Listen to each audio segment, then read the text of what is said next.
Selamat pagi, salam sejahtera. Pagi ini saya nak kongsi dengan kamu semua isu yang diperbualkan di media sosial 12 jam yang lepas. Pagi, malam, subuh ianya diperkatakan. Bahkan ada yang sanggup tak mandi, tak tidur, semata-mata melayan karena melayan komen daripada netizen berkaitan dengan isu yang satu ini. Ianya berkaitan dengan pembebasan Zahid Hamidi oleh mahkamah. Apa yang berlaku, nanti kamu ikuti terus ulasan ini berkaitan dengan Ahmad Zahid Hamidi dibebaskan mahkamah.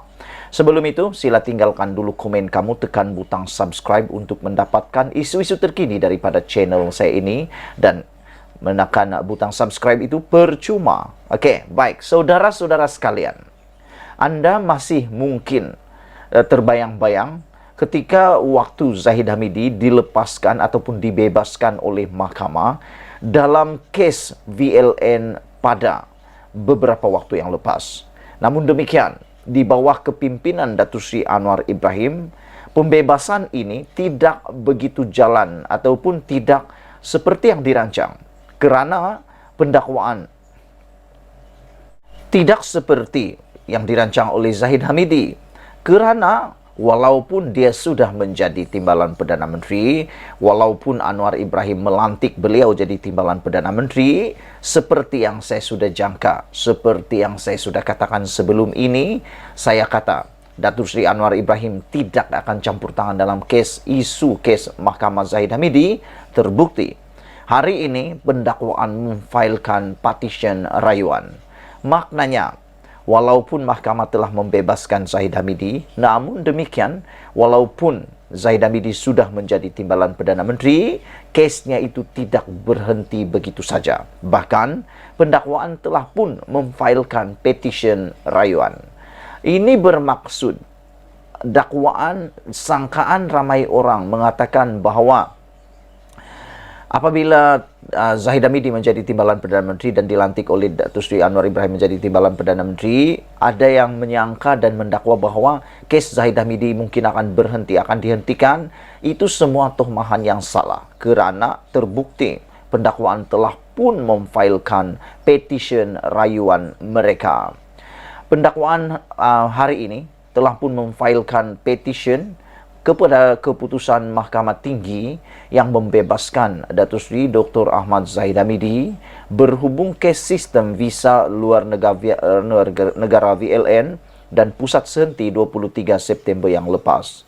Presiden UMNO itu dibebaskan daripada 40 pertuduhan menerima rasuah daripada sebuah syarikat untuk menyambut kontrak berkaitan sistem VLN dan pusat sehenti di China. Laporan FMT sebelum ini memetik sumber berkata, petisyen itu menyenaraikan 15 alasan mengapa Mahkamah Rayuan perlu membatalkan pembebasan Ahmad Zahid Hamidi itu dan mengarahkannya untuk membela diri atas pertuduhan berkenaan. Ahmad Zahid dilantik sebagai timbalan Perdana Menteri untuk kali kedua selepas Perdana Menteri Datuk Seri Anwar Ibrahim dipilih menerajui Kerajaan Perpaduan susulan pilihan raya umum ke-15 lalu. Ahli Parlimen Bagan Datuk itu juga dilantik sebagai Menteri Kemajuan Desa dan Wilayah.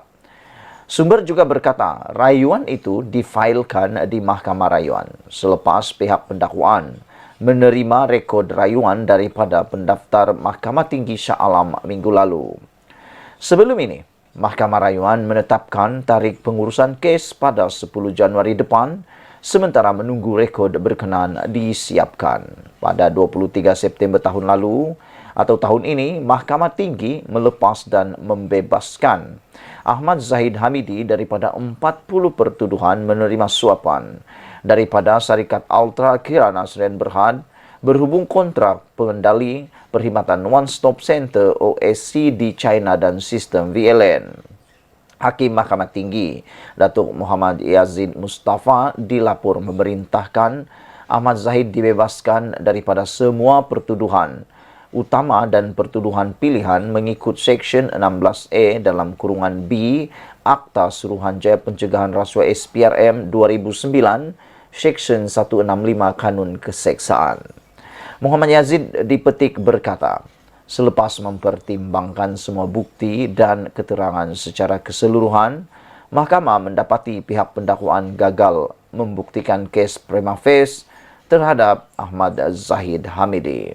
Ahmad Zahid Hamidi, 69 tahun, berdepan 33 pertuduhan, menerima suapan Singapura dolar 13.56 juta daripada UKSB untuk dirinya selaku Menteri Dalam Negeri ketika itu bagi melanjutkan kontrak syarikat berkenaan sebagai pengendali OSC di China dan VLN. Bagi 7 lagi pertuduhan, Ahmad Zahid didakwa mendapatkan untuk dirinya wang tunai Singapura dolar 1.15 juta, RM 3 juta, 15.000 Swiss franc dan AS 15.000 daripada UKSB yang mempunyai kaitan dengan tugas rasmi beliau ketika itu. Semua kesalahan itu didakwa dilakukan di Seri Satria Persin 16 Putrajaya dan Country Heights Kajang antara Oktober 2014 dan Mac 2018. Saudara-saudara sekalian, apa yang kita lihat hari ini, apa yang kita dengar hari ini membuktikan betapa seriusnya Datuk Seri Anwar Ibrahim tidak mencampuri urusan mahkamah. Sudah tentu ramai orang yang tak setuju apa yang saya katakan ini. Tetapi saya gembira dengan tindakan pendakwaan yang telah pun memfailkan petisyen rayuan. Hal ini supaya kita dapat melihat dan kita tahu bahawa tidak berlaku langsung campur tangan daripada Datuk Seri Anwar Ibrahim dalam kes Zahid Hamidi ini. Tentulah sekiranya Anwar Ibrahim campur tangan, mungkin rayuan ini, petisyen rayuan ini tidak akan dibuat. Tetapi oleh kerana Datuk Seri Anwar Ibrahim benar-benar berpegang pada janji dan prinsip beliau untuk tidak mencampuri apa-apa urusan mahkamah, dan sesungguhnya memang pun tak perlu mencampuri urusan tersebut, maka sebab itulah pendakwaan telah pun memfailkan petisyen rayuan. Saya berharap dengan pemfailan petisyen rayuan ini, maka semua orang yang mulut busuk mengatakan bahawa Datuk Seri Anwar Ibrahim akan menolong Zahid Hamidi akan tertutup dan terjadi bisu. Sekian dulu untuk kali ini. Jangan lupa tinggalkan komen Anda, tekan butang subscribe. Kita jumpa lagi. Bye-bye.